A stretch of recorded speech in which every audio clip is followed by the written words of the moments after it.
Well, hello, and welcome once again to the rustic Vaughan Lodge. Uh, yeah, spending a few days here up at the lodge. Excuse the eerie glow from behind me.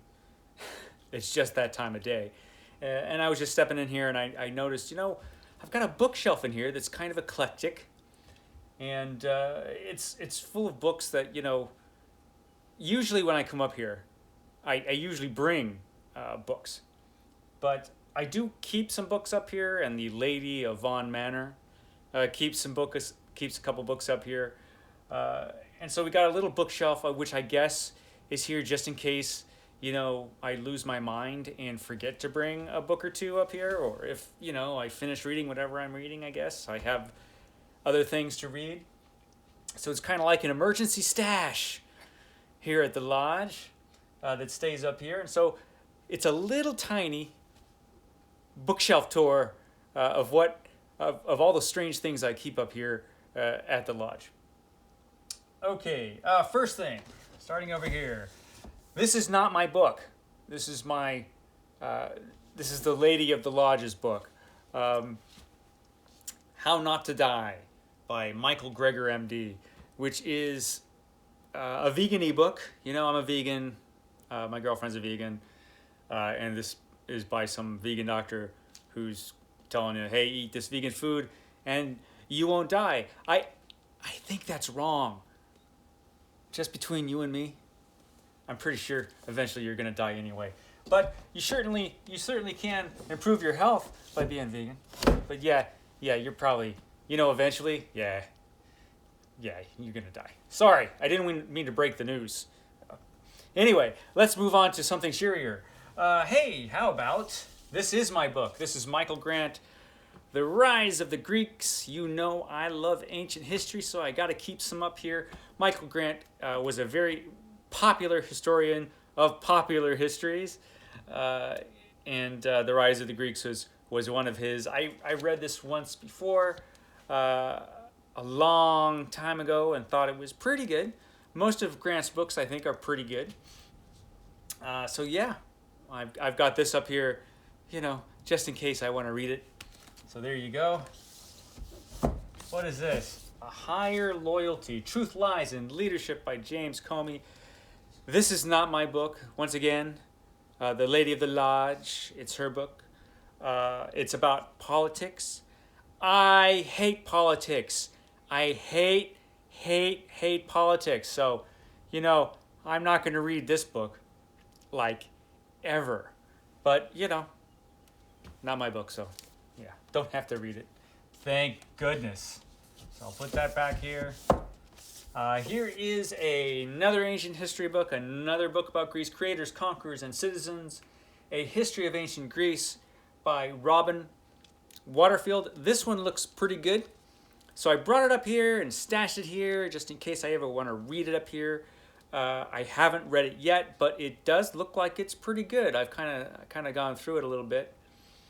So yeah, I have another History of Ancient Greece because I just haven't read enough histories of ancient Greece. So here's another one, just in case I want to read it while I'm here. This next one I have read. This is Moonglow by Michael Chabon. This is a book about his imaginary grandfather. His grandfather is real, but the version of it in this book is not really his grandfather. This is a heck of a book, though. I like this one a lot. Good novel, Moonglow. Michael Chabon, he can write some good books. Not all of his books are great, but a lot of them are pretty darn good.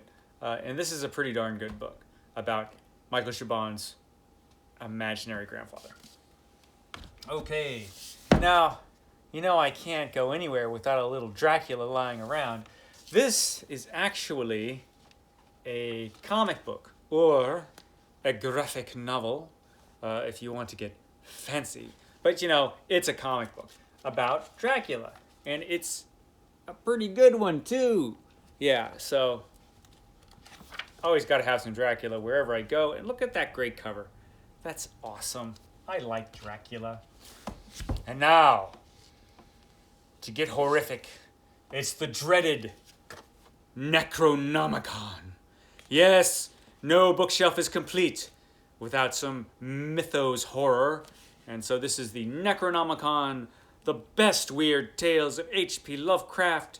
I can't go anywhere without a little Lovecraft hanging around to creep me out if I want to. Yeah, so this is a pretty good one. It's got a little map of Arkham in here. Yeah, so, you know. Hey, I might have to do a Lovecraft Monday from up here.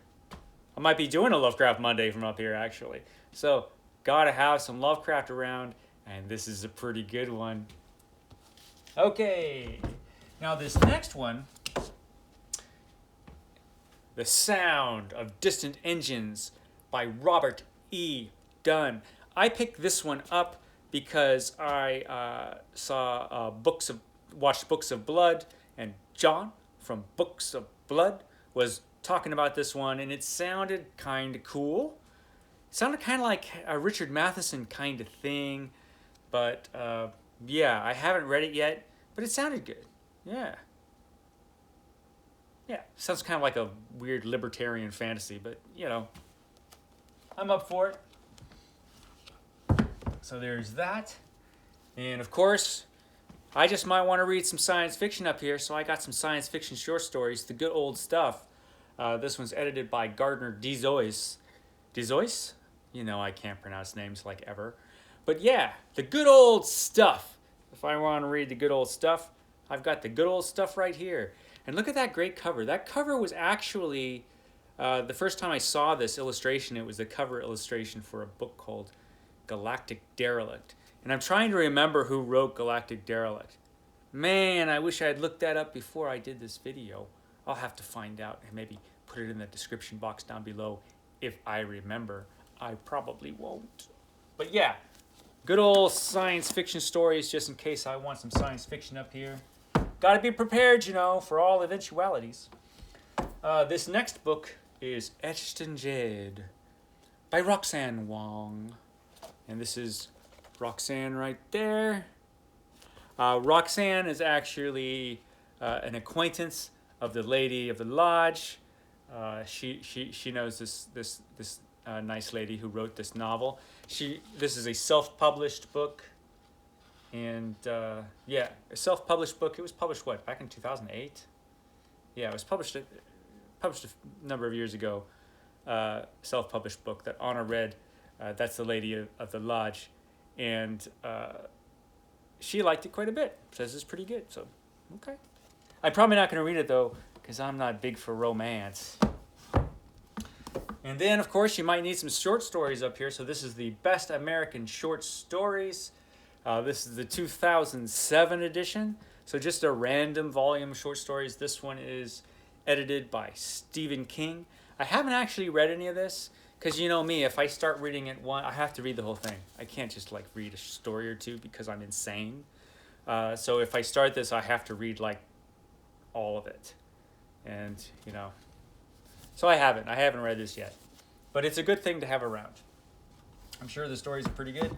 This next book I read, this is Darker Than You Think by Jack Williamson.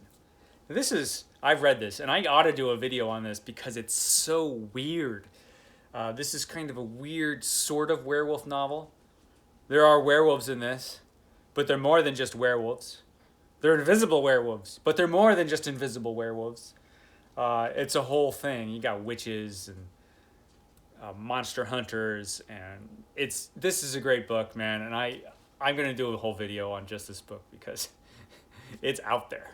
It's out there. This one, yeah, that's good. Next, you always want some H. Rider Haggard hanging around, and I just happen to have this is a 3 adventure novels by H. Rider Haggard, all in one book. King Solomon's Mines, Alan Quatermain, and She. I talked about She from right up here at the lodge. I talked about She right outside, right out there. Yeah, H. Rider Haggard, great. And I just might want to read them again, and I might be up here, and I'm all set. All right, what do we have next? Yes, the classic adventure novel, The Last of the Mohicans, by James Fenimore Cooper. This is the modern library paperback edition. yeah, this was a line of modern libraries. I haven't seen this cover design in a while. I think they must have changed it. But yeah, Last of the Mohicans, man. You want an adventure novel? You're sitting around. Here you go. Some historical adventure by James Fenimore Cooper. Fun stuff. And I have a penguin up here. Hey, you never know. I might be doing a Sunday penguin from up here. And if I do, and I might be doing it this one. This is Homer's The Iliad, the wonderful translation by E.V. Rue, which I liked a lot. Yeah, so I might be talking about this on the next Sunday Penguin, if I'm still up here when I do that video, and I might be. You never know. I pretty much always do videos ahead of time, so I might be talking about this one from here, and I hope I do, because this is a great penguin, a great version of Homer's The Iliad, in my opinion. So there's that. And here's a novel that I've been meaning to get back to for years. I read this probably when I was around 31, 32, so a long time ago. This is Victor Hugo's The Hunchback of Notre Dame. Great book. I first read this, God, like I said, 31, 32 years old, so I hadn't actually been to Notre Dame yet. I have since been there. And I've been all around Paris, so this will read much differently now, I'm sure, to me, now that I've actually been in the place where a lot of it takes place. And I remember it being a really great book. So yeah, I always mean to get back to it. And it is up here. I have a copy here. I have a copy at stately Vaughan Manor. So I will get back to it in one of those places.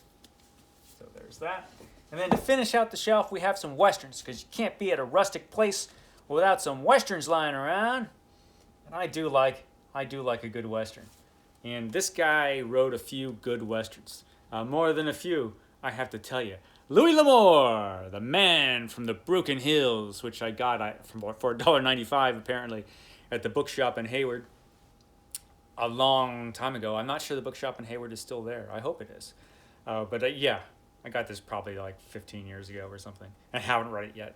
And it's sitting up here at the lodge.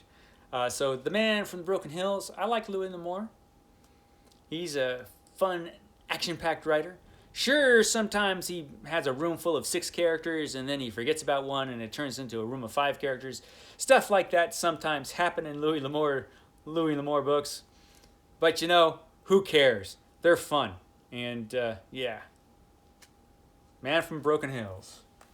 Got that. Now this guy was a heck of a Western writer. This was Luke Short. I got this also from the bookshop in Hayward, probably on the same trip, I'm sure. This is Luke Short, The Stalkers. Yeah, there's a ornery cowpoke in front of the saloon. Yeah, so The Stalkers, Luke Short. I've read a lot of Luke Short books, I have to say. And so, yeah, I haven't read this one yet, or if I did, I forgot all about it. That'll happen. So yeah, if I'm ever up here and I want to read a Western, I've got this one hanging out. And another good Western writer sitting over here. This is Roy Hogan. And this is a couple from his Doomsday Marshal series. This is 2 full Westerns for 1 price. Yeah, I've got the Doomsday Marshal here and the Doomsday Posse. Yeah, good stuff. Great paperback cover there of West. I love old Westerns with the old Western pulpy covers. Love them. So yeah, got this waiting for me whenever I want to get to it. Again, another purchase at the bookshop in Hayward. They had a bunch of Westerns there. Yeah, good times. So that is my shelf. As you can see, if ever I go mad and I come up here without the 6 books that I always bring up here and a Kindle usually, there's no reason for me to have this stuff up here because I always bring books. But just in case, you never know what's going to happen. I am stocked with some good stuff to read up here at the lodge. Hey, thanks for hanging out with me with my silly little teensy bookshelf tour. And I will catch you again probably tomorrow with something else equally exciting. Okay, guys, you take care.